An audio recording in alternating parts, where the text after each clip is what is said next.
Okay, this is lesson 17, and I want to give an outline of the Gemara before we actually do it inside.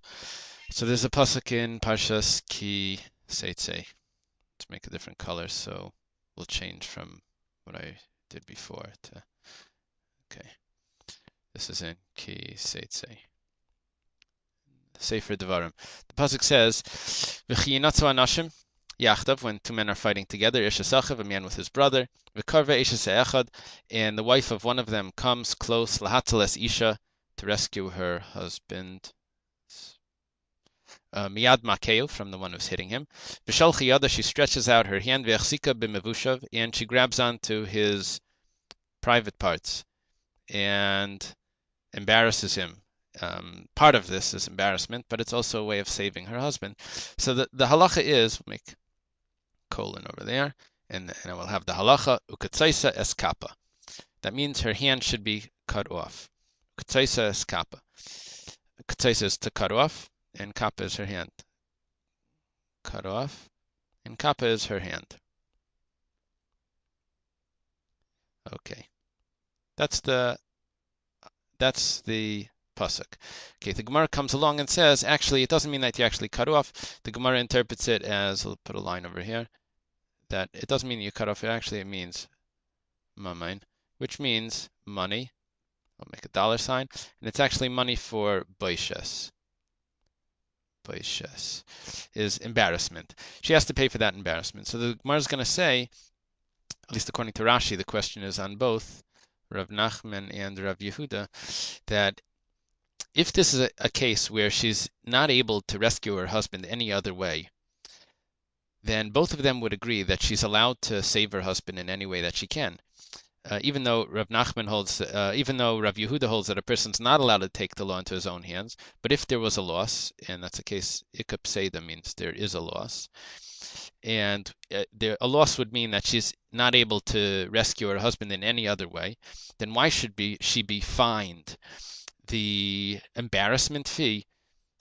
She shouldn't have to pay anything. She had no other way of rescuing her husband, and obviously saving her husband is it would be a loss if she would have to call the police or go to Bezdin. It was impossible to rescue her husband any other way, so why should she have to pay that money? So this pasuk, in the way the Gemara learns it, that she has to pay, is a question both on Rav Nachman and Rav Yehuda. That's how Rashi learns the question. So the Gemara says, actually, the Gemara answers that question and says, actually, what we're dealing with is a case of lekap seda, where she had the opportunity to save in another way and she didn't.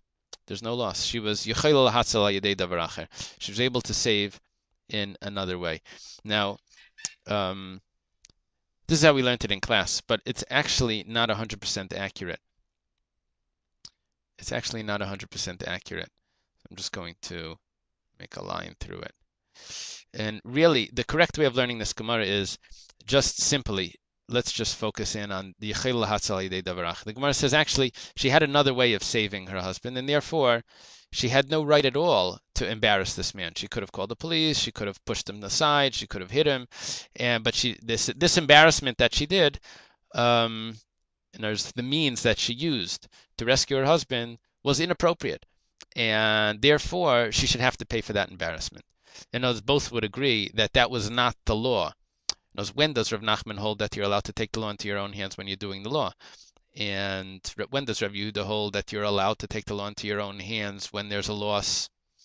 That's only when there's no other way to save the person. There's no other way to rescue her husband. But if there would be another way, then they had no right to do that. So the Gemara answers, we had a question, that why is she fined? Does she have to pay money if she causes embarrassment? She had no other way of doing it. That's a loss, but they both would agree. So the Gemara answers, no, that she had another way of doing it. Yichayil lahatzel al yedei davaracher. Dalet aleph stands for davaracher. And so she had another way of rescuing her husband. So therefore, that's why she has that fine, because what they did was against the rule. Okay, then the Gemara says, one second. We have to take a look. Let's change the color. We'll add in something else here. The Gemara says, if you're making a distinction between these two, if there's a distinction between these two, between ikap seda let's see if I can erase that. I want to put something else in. Second. Oops.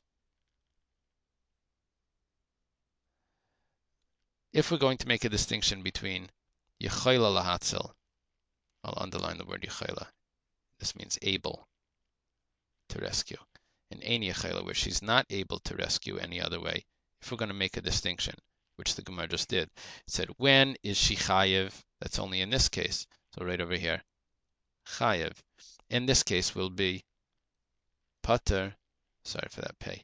This case is pater. The Gemara says, ihachi, if you're going to make a distinction, that here it's going to be, actually we'll do it like this. We'll do that. Like, I think that's a mathematical sign that these do not, these are not exactly the same. In this case, it would be pater, and this would be chayiv, where she's able to rescue her husband. Yechol lahatzil.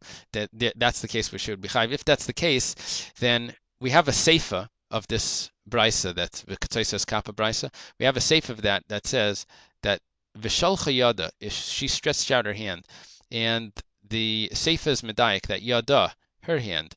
But we know someone else that would actually be pater, and it learns that let's just write it in over here. It says a shliach bezdin is pater. Okay, I'm using the pater that was written before for this. A shliach bezdin is pater. Okay, so the Gemara says that if we're going to make a distinction between when she's able to rescue her husband another way where she's chayiv, but if she's not able to rescue her husband any other way, then she's pater. So why, when the Gemara wants to contrast the chayiv part to a pater part, why does it grab a case of a shliach bezdin, which means a messenger from the court? If a messenger of the court embarrasses someone, so he's on some mission to do something for the court, and whatever he has to do, he ends up embarrassing someone, so he doesn't have to pay for that embarrassment. He's exempt from those payments. He's like a policeman or something. So he's exempt from those payments. So Gemara says, if I have a distinction in this woman herself, that sometimes she's chayiv, sometimes she's pater, so why, when I'm looking for a case of pater, do I choose a shliach bezdin? I could have chose a case of her. The Gemara terms this lifleg v'lisni bedida. I'll write that in over here. Lifleg, which means divide, v'lisni bedida.